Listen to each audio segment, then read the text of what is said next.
तर मित्रांनो, बांधकाम कामगारांना गृहोपयोगी संच वाटप सुरू आहे. कोणकोणत्या जिल्ह्यात वाटप सुरू आहे आणि कोणकोणत्या बांधकाम कामगारांना गृहोपयोगी संच मिळत आहेत त्याची सविस्तर माहिती तुम्हाला सांगणार आहे.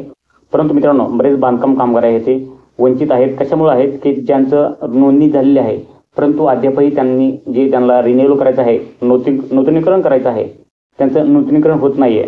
बऱ्याच अडचणी आहेत बांधकाम कामगारांना. भरपूर जण बांधकाम कामगार फक्त नूतनीकरण झालं नाही म्हणून त्यांना गृहोपयोगी संचाचा लाभ भेटत नाहीये.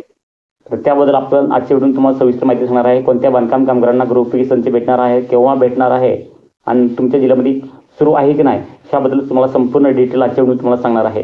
हा व्हिडिओ संपूर्ण बघा. मित्रांनो, चॅनलवरती पहिल्यांदा असाल चॅनलला सबस्क्राईब करा. तर मित्रांनो, विषय न करता व्हिडिओला सुरू करूयात. तर या ठिकाणी तुम्हाला सांगू इच्छितो की जे बांधकाम कामगारांनी नूतनीकरण केलं नाही तर त्या बांधकाम कामगारांनी नूतनीकरण करून घेणं गरजेचं आहे. तर त्यांना जे आहे ते बांधकाम कामगार महामंडळ तर्फे जे काही गृहोपयोगी संच वाटप सुरू आहे ते वाटप भेटणार आहे. तर पहिल्यांदा तुम्हाला जे आहे ते नूतनीकरण करण्यासाठी तुम्ही स्वतःच्या मोबाईलमधून करू शकतात. काय करायचे पाहू शकतात आणि ज्यांना काही नवीन नोंदणी करायची ते पण मोबाईलमधून करू शकतात. तर संपूर्ण व्हिडिओ पहा, संपूर्ण माहिती दिलेली आहे. चॅनलला सबस्क्राईब केलं नसेल तर चॅनलला सबस्क्राईब करा, कारण का अशाच बांधकाम कामगाराच्या रिलेटेड व्हिडिओ आपल्या चॅनलवरती येत असतात. तर जास्त वेळ न लावता डायरेक्ट व्हिडिओला सुरू करूयात. तर या ठिकाणी तुम्ही पहा मित्रांनो, तुम्हाला पहिल्यांदा जे आहे ते या ठिकाणी गुगलमध्ये यायचं आहे, मोबाईलच्या ब्राउझरमध्ये, आणि त्या ठिकाणी टाईप करायचं आहे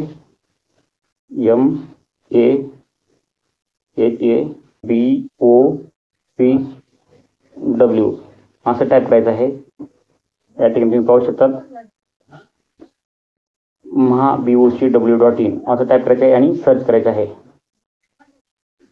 या ठिकाणी पहा, सर्च केलं तर तुमच्यासमोर जे आहे ते आपल्या महाराष्ट्र इमारत व इतर बांधकाम कामगार कल्याणकारी मंडळाची जी ऑफिशियल वेबसाईट आहे ती येणार आहे. तुम्ही पहा, या ठिकाणी कंस्ट्रक्शन वर्कर रजिस्ट्रेशन असं या ठिकाणी येणार आहे. तुम्हाला त्यावरती क्लिक करायचं आहे. आपण त्यावरती क्लिक केलं त्या ठिकाणी पहा आपल्यासमोर जे आहे त्याची वेबसाईट येईल. या ठिकाणी जे आहे महाराष्ट्र इमारत व इतर बांधकाम कामगार कल्याणकारी मंडळ जे आहे वरच्या साईडला मला नाव दिसत आहे. ह्या व्हिडिओची आपली लिंक आहे त्या व्हिडिओच्या डिस्क्रिप्शन भेटून जाईल, तिथून तुम्ही डायरेक्ट या साईटवर येऊ शकतात. तर आपल्याला विशेष म्हणजे ज्या बांधकाम कामगारांना गृहोपयोगी संच मिळत नाही, का मिळत नाही, त्याचं नूतनीकरण जे केलेलं आहे किंवा रिन्युअल म्हणजे कसं करायचं ते माहीत नाही किंवा होत बी नाही. कारण की बरेच वेळेस काय होतं, जे ग्रामसेवक आहेत ते सही शिक्का देत नाहीत.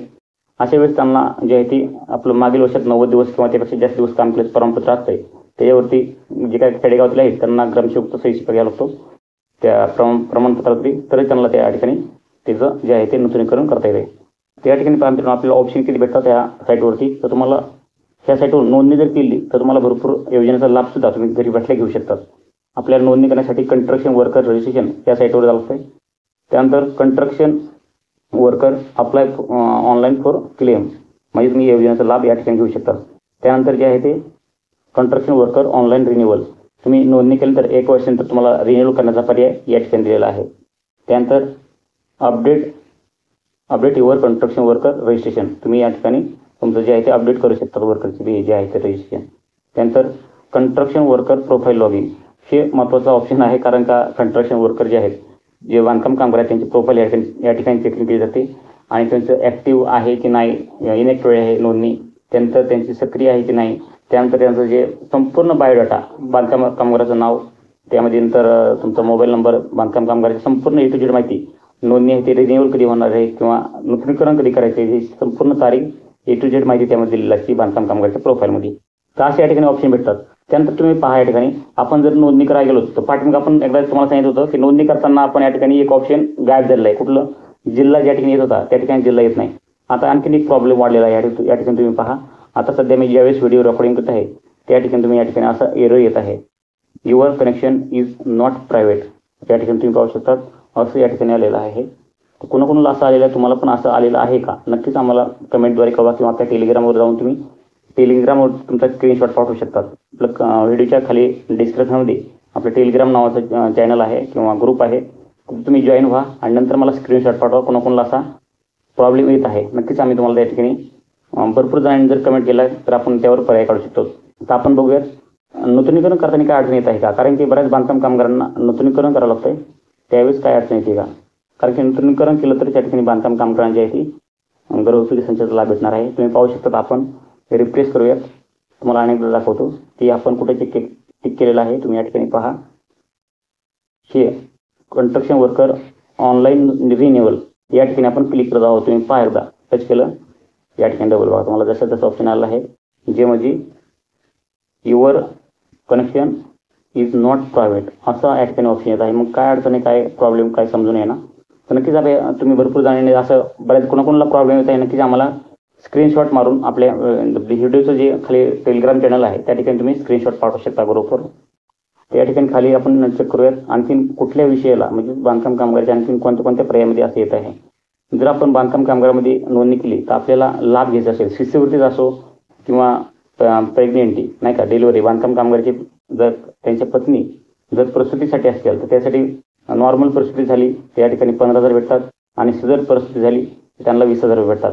कुठलाही शिष्यवृत्तीच असो किंवा शैक्षणिक असो, कुठलाही या ठिकाणी सामाजिक असो, घरकुलाचा लाभ घेण्यासाठी तुम्हाला या ठिकाणी जे आहे आपलं construction worker apply for claim या ठिकाणी तुम्हाला दाखवतो construction worker apply for online for claim. या ठिकाणी आपल्याला क्लिक करूयात.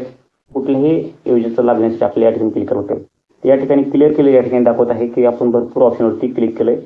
रिलोड दाखवत आहे, त्यानंतर युअर कनेक्शन प्रायव्हेट दाखवत आहे. असा प्रॉब्लेम कोणाकोणाला येत आहे नक्कीच आम्हाला कमेंट करून सांगा. कारण का जे काय बांधकाम कामगार आहेत त्या बांधकाम कामगारांना असं आपल्याला नूतनीकरण केलं तरच घरगुती संचाचा लाभ भेटणार आहे. तर ते पण सांगा कोणकोणत्या बांधकाम कामगारांना घरगुती संचाचा लाभ भेटलाय का नाही. तर त्या बांधकाम कामगारांना घरगुती संचाचा लाभ कसा घ्यायचा आहे ते पण सांगणार आहे. अगोदर संपूर्ण हे ऑप्शन पहा. रिन्युअल करताना काय अडचण येत आहे, नोंदणी करताना काय अडचण येत आहे, त्यानंतर लाभ घेताना कोणकोणती अडचण येत आहेत नक्की तुम्ही पाहू शकता. मित्रांनो, आजचा दिनांक आहे, आज 27 तारीख आहे, 27 ऑगस्ट 2024. तर आज हा प्रॉब्लेम येत आहे. तुम्ही जर नंतर व्हिडिओ पाहत असाल तर या ठिकाणी तुमचं पद्धतशीर बरोबर चालत असेल, पण आज जो आहे तो या ठिकाणी आज प्रॉब्लेम येत आहे 27 ऑगस्ट 2024च्या दिवशी. नक्कीच तुम्ही हा जे आहे ते टिप तुमच्या लक्षात ठेवायचे आहे. कारण का नंतर कमेंट करू नका. नंतर तुम्ही काही दिवसांनी व्हिडिओ पाहत असाल आणि तुम्ही त्यावेळेस म्हणता की सर आमची जर साईट बरोबर चालत आहे, तर आजचा विषय चालला आहे हा, नंतर कधी पण ही वेबसाईट जी आहे ती चांगली सुरळीत होऊ शकते. तर ते झालं. आपण बघूयात की बांधकाम कामगाराचे जे आहे ते बांधकाम कामगाराची जी प्रोफाईल लॉग इन करायचं ऑप्शन आहे ते सुरू आहे की नाही बघूया. त्या ठिकाणी खाली येऊयात. आता आपलं जे बांधकाम कामगाराचं प्रोफाईल लॉग इनचं ऑप्शन आहे या ठिकाणी तुम्ही पाहू शकता. या ठिकाणी तुम्ही बांधकाम कामगाराची प्रोफाईल जर चेक केली तर त्यामध्ये बांधकाम कामगाराचं नाव, बांधकाम कामगाराचं वय, बांधकाम कामगाराची वय स्थिती, बांधकाम कामगाराचा मोबाईल नंबर, बांधकाम कामगाराचं रजिस्ट्रेशन नंबर, त्यानंतर एक्नॉलेजमेंट नंबर आणि त्यांचं नूतनीकरण कधी करायचे त्याची तारीख, नोंदणी केलेली तारीख, याची A to Z माहिती तुम्हाला त्या बांधकाम कामगाराच्या त्या कंस्ट्रक्शन वर्कर प्रोफाईलमध्ये भेटून जाते. तर या ठिकाणी आपण क्लिक करूयात. ही साईट सुरू आहे. हा बघा, हे पण प्रॉब्लेम जसे तसे आहे तर संपूर्ण आपण अगोदर पाहिले तसे आहेत. पण आजच्या दिवशी ही साईट बरोबर चालत नाही, त्यामुळं नूतनीकरण बी करता येत नाही आणि नोंदणी करता येत नाही. तर भरपूर बांधकाम कामगारांनी ज्यांना काही गृहोपयोगी संचाचा लाभ भेटला नाही तर भरपूर या ठिकाणी जोरदार गृहोपयोगी संच सुरू आहेत. तुम्हाला गृहोपयोगी संच भेटलाय का नाही नक्कीच आम्हाला कमेंट करून सांगा. आणि तुम्हाला जर नसेल भेटला तरी सांगा आणि तुम्हाला भेटला असेल तरी पण सांगा. आता मित्रांनो, अशाच माहिती आपल्या बांधकाम कामगाराची अपडेट आपल्या चॅनलवरती येतात. ते बांधकाम कामगारांना गृहोपयोगी संच कोणत्या जिल्ह्यात वाटप सुरू आहे, त्यानंतर तुम्ही कोणत्या जिल्ह्यातून हा व्हिडिओ पाहत आहात त्यामुळे ते पण सांगा. आणि तुमच्या कोणत्या जिल्ह्यामध्ये तुमची अपडेट सांगायची आहे, गृहोपयोगी संच सुरू आहे की नाही नक्कीच आम्हाला तुम्हाला या ठिकाणी ह्या चॅनलच्या माध्यमातून समजणार आहे. त्यामुळे नक्कीच आम्हाला कमेंट करायला विसरू नका. भेटूयात मित्रांनो अशाच नवीन माहितीचं नवीन व्हिडिओमध्ये. तोपर्यंत जय हिंद, जय महाराष्ट्र.